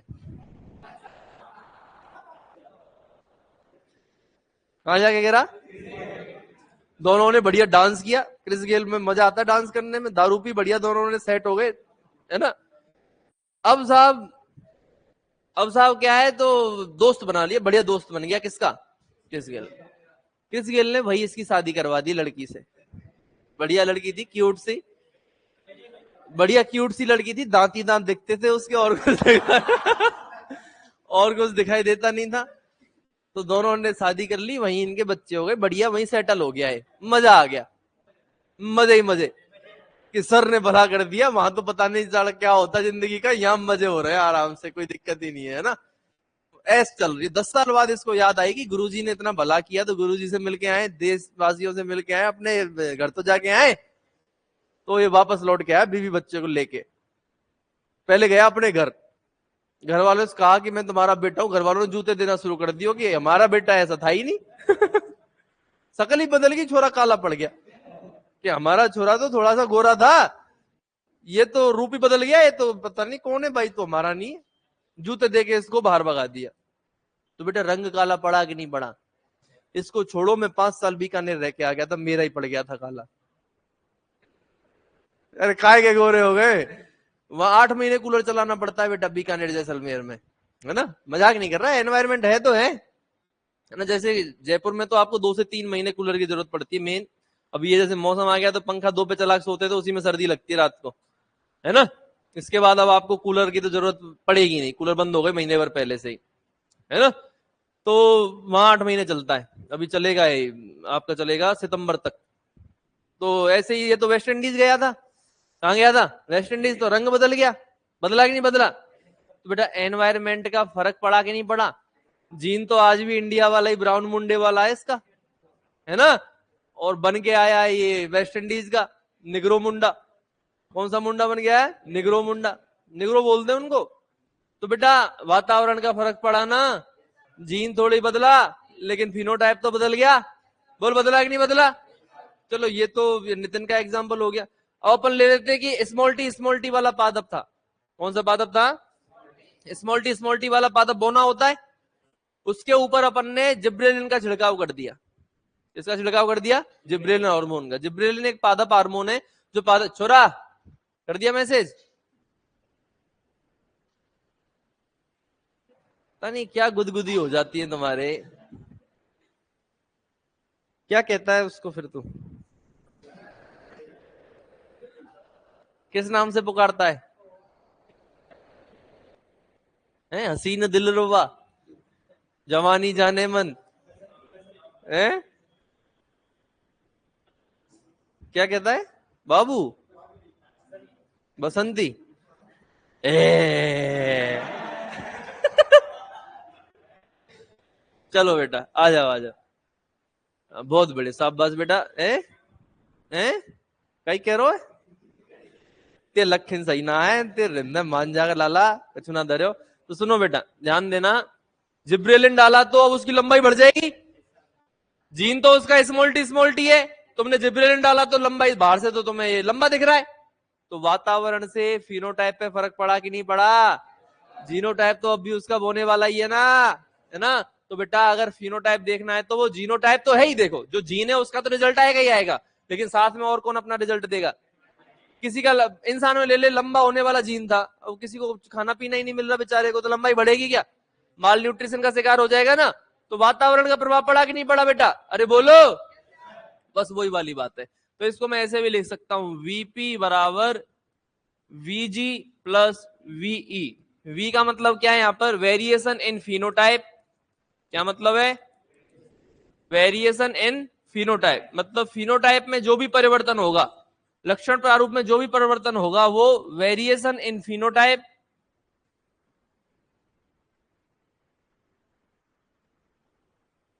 वेरिएशन इन जीनोटाइप और वेरिएशन इन एनवायरमेंट।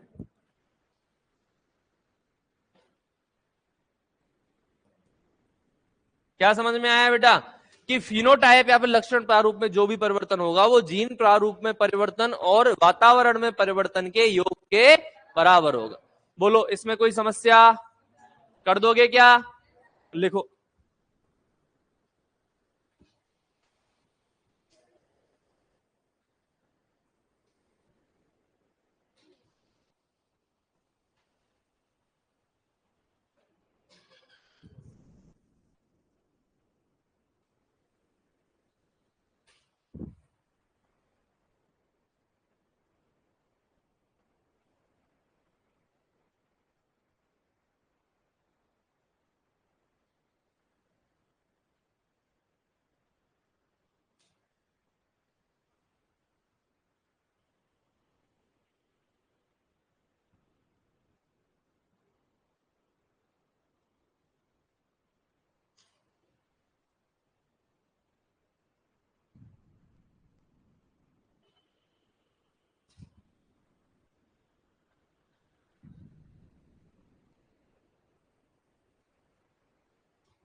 लिख लिया बेटा?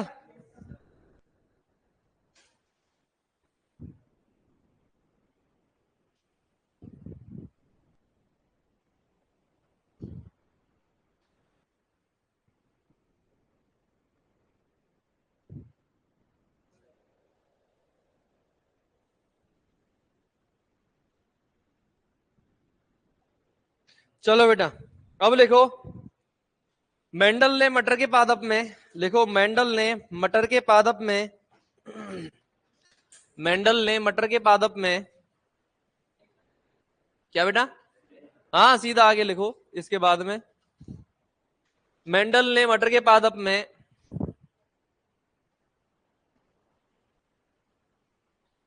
मेंडल ने मटर के पादप में 7 विपर्यासी लक्षणों का चुनाव किया।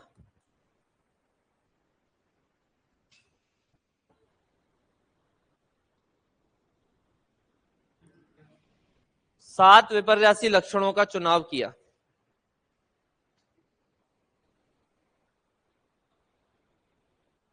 मेंडल ने मटर के पादप में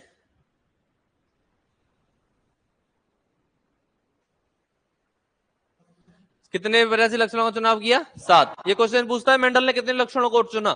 7। विपर्यासी लक्षण का मतलब है जैसे लंबाई का लक्षण लिया तो लंबा पादप बौना पादप, दो उसके विपर्यासी लक्षण हो गए।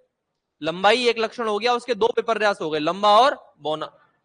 बीज की आकृति एक लक्षण लिया, गोल बीज झुर्रीदार बीज, उसके दो विपर्यास हो गए। ऐसे करे कितने लक्षण है? लिख लो मटर में गुणसूत्र 2n बराबर 14। बेटा इस मटर में गुणसूत्र कितने हैं? 2n बराबर 14।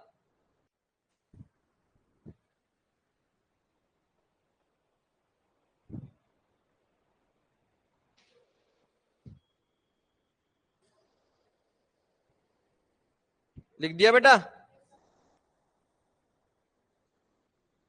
चलो अब इसमें 7 लक्षण लिए कि नहीं लिए? कितने लक्षण लिए बेटा? 7 लक्षण लिए। उन 7 लक्षणों को देख लेते हैं अपन, ये लिस्ट बनाएंगे। मेरे साथ में लिस्ट बना लो बेटा, फिर इसको मैं समझाऊंगा। एक तरफ लिखेंगे लक्षण, है ना, एक तरफ आएगा बेटा प्रभावी लक्षण, क्या आएगा, और एक तरफ आएगा बेटा अप्रभावी लक्षण। 7 लक्षण लिए ना, तो 7 के साथ आपको पता होने चाहिए।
लिख लिया क्या?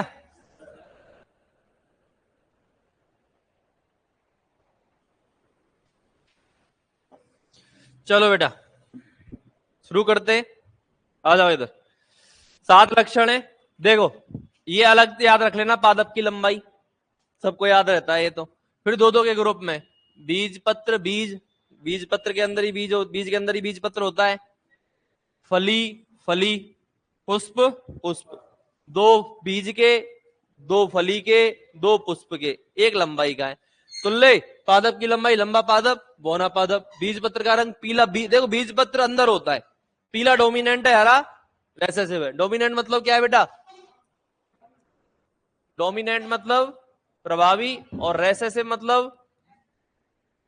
मतलब है बेटा अप्रभावी। ठीक है ना? बीज पत्र का रंग हो गया, बीज की आकृति गोल बीज, झुर्रीदार बीज। फली की आकृति फूली हुई फली आती है ना, और एक पिचकी हुई फली कोई काम की होती है क्या? फली का रंग, हरे रंग की फली अच्छी होती है, एक पीली पड़ जाती है फली, वो बकवास होती है। पुष्प की स्थिति कक्षस्थ मतलब साइड में फूल खिलते हैं। टर्मिनल मतलब सीड्स पे, एक फूल तो ये सीड्स पे खिला और साइड में खिले, साइड वाले तो डोमिनेंट है और ये रिसेसिव है। पुष्प का रंग बैंगनी रंग के फूल खिले और सफेद रंग का फूल खिला, तो सफेद तो रिसेसिव है और वॉयलेट क्या है बेटा? डोमिनेंट है। लिख लिया ये? बोलो ना। चलो वेरी गुड बेटा। अब पढ़ेंगे अपन एक संकर संकरण। फटाफट आ जाओ, टाइम थोड़ा सा कम है, लिखना भी पड़ेगा। इधर देखो बेटा, लिखो मत, इधर देखो, पेन नीचे रख दो। एक संकर, मेंडल ने पहला जो प्रयोग किया वो कौन सा था बेटा? एक संकर संकरण, मोनो हाइब्रिड क्रॉस। कौन सा क्रॉस है? Mono hybrid cross. क्लियर है? मोनो हाइब्रिड क्रॉस से समझ में आ रहा होगा कितने लक्षण को लिया बेटा? मोनो मतलब एक, तो एक लक्षण को आधार मानकर, किसको बेटा? एक लक्षण को आधार मानकर कराया जाने वाला क्रॉस। समझ में आया? एक लक्षण को आधार मानकर कराया जाने वाला क्रॉस क्या कहलाता है? मोनोहाइब्रिड क्रॉस कहलाता है। समझ में आया? समझते हैं। मेंडल ने जो लक्षण लिया वो सब पे करके देखा अलग अलग, लेकिन अपन कौन सा लक्षण ले रहे हैं बेटा? पादप की लंबाई। कौन सा लक्षण ले रहे हैं? पादप की लंबाई में 2 प्रकार के पादप होंगे, टॉल और ड्वार्फ, लंबा और बौना, है ना? सबसे पहले लेंगे बेटा अपन शुद्ध जनक। सबसे पहले क्या लेंगे? जनक। कौन से वाले? शुद्ध वाले। ये तो ले लिया अपन ने नर, और इधर ले लिया अपन ने मादा। नर ले लिया कैपिटल टी, और मादा ले ली स्मॉल टी। ये नर कैसा है बेटा? लंबा है, और ये बोनी है। बोना लिख दे, ले बोना, बुरा मान गया, ले बोना। क्लियर है बेटा? ये तो हो जाएगा आपका, एक तरह से अपन बोले कि शुद्ध प्रभावी जनक, और ये शुद्ध अप्रभावी जनक। कह सकते कि नहीं कह सकते? ये जनक कैसा है? शुद्ध प्रभावी, कैपिटल टी स्मॉल टी अशुद्ध हो जाता, और ये शुद्ध, अरे बोलो ना, अप्रभावी हो जाएगा कि नहीं हो जाएगा? पहला काम है युग्मक बनाने का। पहला काम किसका है? तो इस प्रक्रिया को बोलते हैं बेटा युग्मक जनन। क्या बोलते हैं? युग्मक जनन। ठीक है? और युग्मकों के प्रकार के लिए एक सूत्र याद रख लेना बेटा, युग्मकों क्या के प्रकार निकालने का एक वो है बेटा सूत्र। क्या है सूत्र?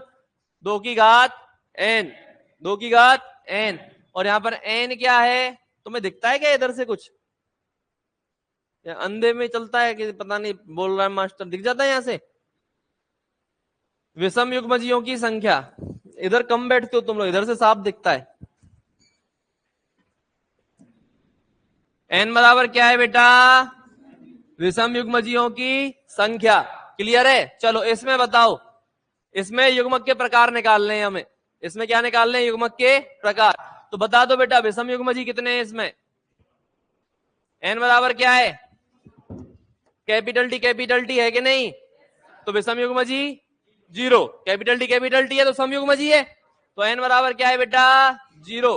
2 की घात 0 बराबर नहीं 1, किसी की भी घात 0 0 नहीं होता, कितना होता है, याद रखना गणित में किसी की भी घात 0 कितना होता है 1। तो युग्मक कितने प्रकार के बनेंगे, या सीधा सा रूल बना लो, जब दोनों एलील समान हो, जब दोनों एलील समान हो तो एक ही प्रकार का युग्मक बनेगा, और वो कौन सा है, कैपिटल टी। ऐसे ही इसमें बताओ, n बराबर 0, 2 की घात 0 बराबर 1, स्मॉल टी प्रकार का युग्मक बनेगा कि नहीं बनेगा।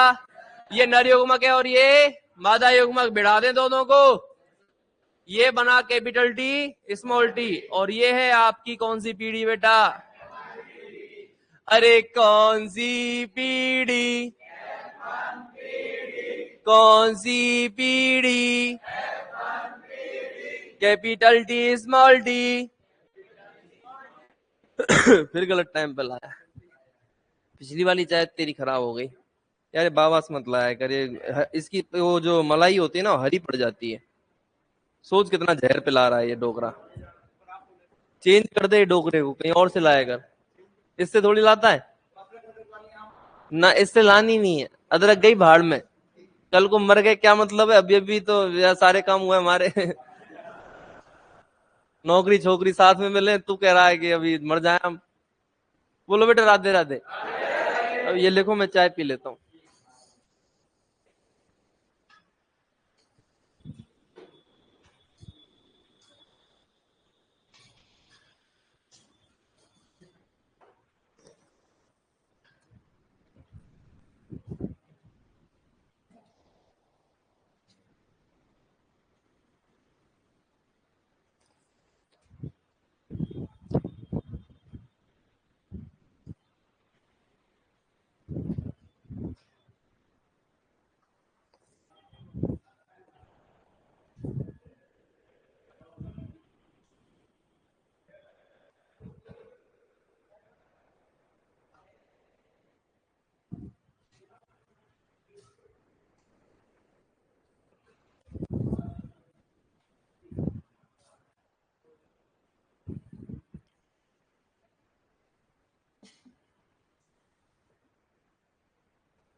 चलो इधर आओ, कौन सी पीढ़ी बन गई बेटा, अरे कौन सी पीढ़ी बन गई, देखना बंद। हट! कौन सी पीढ़ी बन गई? बाप लिया लंबा, शुद्ध लंबा, मां ली शुद्ध बोनी, तो इनके बच्चे हुए। मान लो इन दोनों के 100 बच्चे हुए, 100 बीज मिले मटर के, उसने उगा दिया, वही तो बच्चे। तो इस शुद्ध लंबे बाप के और शुद्ध बोनी मां के कितने बच्चे हुए? 100। तो कोई भी सामान्य इंसान क्या उम्मीद करेगा, या मेंडल क्या उम्मीद करेगा कि भाई आधे बच्चे बोने हो जाएं, चलो 25% बोने दे दो, कुछ तो बोने दे दो, मां तो बोनी है ना। पर यहां मेंडल का दिमाग खराब हो गया। मेंडल का क्या खराब हो गया? 100 के 100 बच्चे लंबे थे।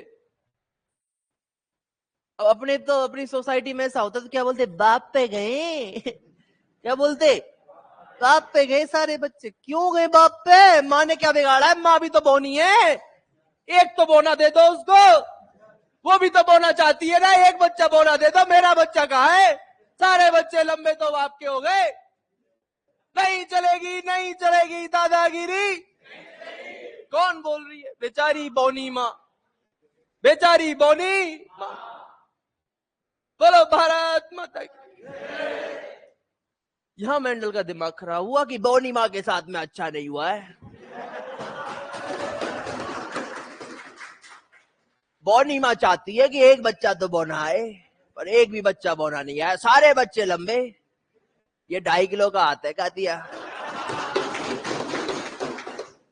तो बेटा कैपिटल टी स्मॉल टी को देख के मेंडल का दिमाग खराब हो गया। और मेंडल का जहां जहां दिमाग खराब हुआ है, सुन ले, जूते उतार के मारूंगा। मेंडल के जहां जहां दिमाग खराब हुआ है, मेंडल ने वहीं अपना नियम टेक दिया है। और यहां आता है मेंडल का पहला नियम, प्रभाविता का नियम। कौन सा नियम? मेंडल कहता है कि हाँ, माँ का एक स्मॉल टी एलील आया था। स्मॉल टी तो माँ से ही आया ना। बाप का कैपिटल टी आया था, फिर भी बच्चे लंबे थे, क्योंकि स्मॉल टी की चली नहीं। स्मॉल टी चिल्लाती रह गई, बोना बनाओ, बोना बनाओ, बोना बनाओ। पर उसके मुंह पर हाथ रख दिया कैपिटल टी ने कि बच्चे बोने नहीं बनेंगे, हर बच्चा लंबा होगा। क्या होगा? लंबा होगा। वो चिल्लाती रह गई, नहीं चलेगी, नहीं चलेगी दादागिरी, नहीं चलेगी। पर फिर भी उसकी नहीं चली। चली तो किसकी चली? कैपिटल टी की चली। और सारे बच्चे लंबे मिले, लंबे मिले भाई, लंबे मिले, सारे बच्चे लंबे मिले। अर्थात कैपिटल टी ने सुनना, कैपिटल टी ने स्मॉल टी को प्रदर्शित ही नहीं होने दिया। अर्थात कैपिटल टी प्रभावी एलील है, स्मॉल टी अप्रभावी एलील है। F1 पीढ़ी में केवल एक एलील ही स्वयं को प्रदर्शित कर पाती है।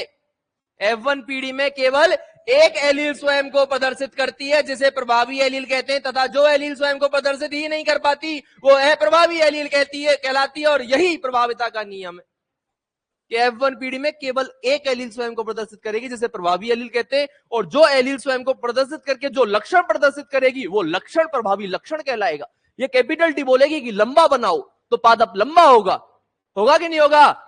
तो यहां पर एक ही लक्षण प्रकट हुआ ना। तो F1 पीढ़ी में जो लक्षण प्रकट होता है वो प्रभावी लक्षण होता है, जो एलील प्रकट होती है वो प्रभावी एलील होती है। और जो एलील और लक्षण स्वयं को प्रकट ही नहीं कर पाते हैं, वो अप्रभावी एलील और अप्रभावी लक्षण होते हैं।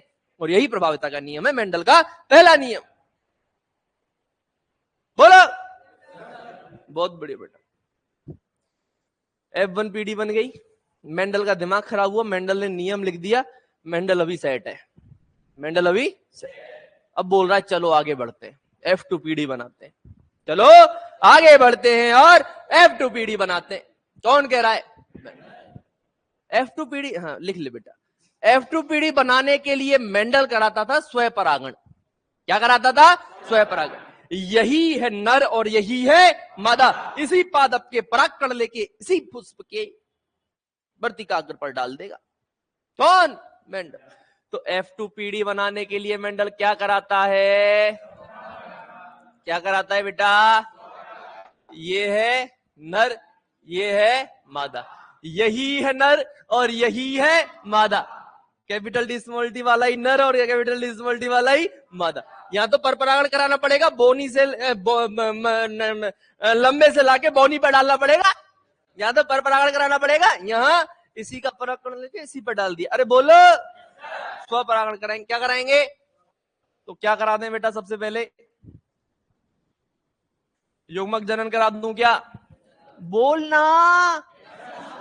तो बेटा ये क्या है, समयुग्मजी या विषमयुग्मजी? कैपिटल टी स्मॉल टी समयुग्मजी है विषमयुग्मजी? समयुग्मजी है विषमयुग्मजी है? ये अलग अलग है या एक है? फिर विषमयुग्मजी हुए ना बेटा। अरे दोनों एलील समान है या अलग अलग है? तो समयुग्मजी या विषमयुग्मजी? तो विषमयुग्मजी की संख्या कितनी है, एक या दो? एक। गधे, ये पूरा जीन है और ये जीन विषमयुग्मजी है, समझ रहे हो? एक एलील थोड़ी होती है विषमयुग्मजी। बोलो, जीन होता है, दो एलील होती है एक जीन में, दोनों अलग अलग है तो विषमयुग्मजी, और समान है तो समयुग्मजी। बोलो, तो विषमयुग्मजी है कि नहीं? n बराबर एक, 2 की घात 1 बराबर कितने प्रकार के युग्मक बनेंगे? 2 प्रकार के। पहले क्लियर कर दिया मैंने, समान हो दोनों एलील तो एक बार लिख दे, अलग अलग हो दोनों एलील तो 2 बार लिख दे। इसमें भी कितने, n बराबर ऐसे निकाल ले चाहे तो, n बराबर 1, 2 की घात 1 बराबर 2, कैपिटल टी स्मॉल टी। सीधे भी निकाल सकता है, निकाल सकता है कि निकाल सकता? अब यहां से आगे मेंडल F2PD के संतति बनाने के लिए चेकर बोर्ड का उपयोग करता था। ये पूछ रखा है सीईटी के अंदर कि चेकर बोर्ड का उपयोग कौन से प्रयोगों के लिए किया जाता है? आनुवांशिकी के प्रयोगों के लिए किया जाता है। किसका उपयोग करता था? Checker board. इधर नर के युग्मक लिख दो, इधर मादा के। नर के कौन से? कैपिटल टी और और मादा के कैपिटल टी और capital T, capital T, capital T, capital T small T, capital T small T, small T लंबा, लंबा, लंबा, बोना। बोल है कि नहीं? बोल। जीनोटाइप बता, बता क्या होगा जीनोटाइप? जीनोटाइप हो जाएगा कितना? 3:1, है ना? आपको दिख रहा होगा, देखो एक पादप तो कैपिटल टी, जीन जीनोटाइप में जीन देखेंगे, एक पादप क्या है? Capital T, capital T, capital T small T वाले कितने पादप है? 2, और स्मॉल टी वाले कितने? 1। तो जीनोटाइप क्या होगा? 3:1। बताओ सभी सहमत है कि नहीं? है ना? कोई दिक्कत? सहमत है सभी? चलो बेटा, अब बताओ फिनोटाइप क्या होगा? 1:2:1। कैसे होगा बेटा? एक कैपिटल टी, कैपिटल टी। भाई फिनोटाइप में क्या देखते हैं अपन? जीन देखते हैं, और जीनोटाइप में क्या देखते हैं अपन? बाहर से पादप लंबा या बोना है ना भाई?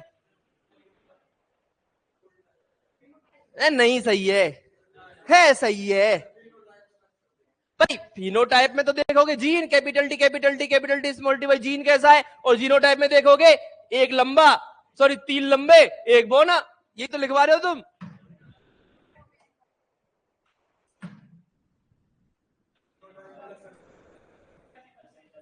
बेटा रटने से काम नहीं चलेगा, जो तुम रटंत विद्या पठंत नहीं, फलंत नहीं। रटंत विद्या फलंत नहीं, सुना होगा ना? रटने वाली विद्या फल नहीं देगी बेटा, समझना तो पड़ेगा, नहीं तो जीनोटाइप का फिनोटाइप हो जाएगा, फिनोटाइप का जीनोटाइप हो जाएगा। समझ रहे हो बेटा? रटना क्या है ये तो बताओ मुझे। जीनोटाइप में जीन देखेगा ना भाई? क्या देखेगा? पहले ही बोल दिया ना, देखना ही नहीं है लंबा बोना। जीनोटाइप मतलब जीन देख, एक पादप कैपिटल टी वाला, 2 पादप कैपिटल टी स्मॉल टी वाले, और एक पादप स्मॉल टी वाला। तो देख capital T, capital T, capital T small T, और स्मॉल टी, इनका ही तो अनुपात है ये। फिर क्या होता है 3:1? सब सहमत, लपड़ दे दे शकल बिगाड़ दूंगा। फिनोटाइप बताओ। फिनोटाइप मतलब जीन मत देख, बाहर से पादप लंबा है कि बोना, लंबा है कि बोना, लंबा है कि बोना। जितना ये लंबा होगा उतना ये लंबे होंगे। स्मॉल टी देख के पिघल मत जाना, इतना सा भी कम नहीं होगा। जितना ये लंबा उतने ये लंबे, तीनों लंबे। और एक क्या है, एक क्या है, तो ये किसका है बेटा, लंबे और बौने का अनुपात। अरे बोलो है कि नहीं। तो जीनोटाइप आ गया 1:2:1, और फिनोटाइप आ गया 3:। बोलो बांके बिहारी लाल की। लिख लो।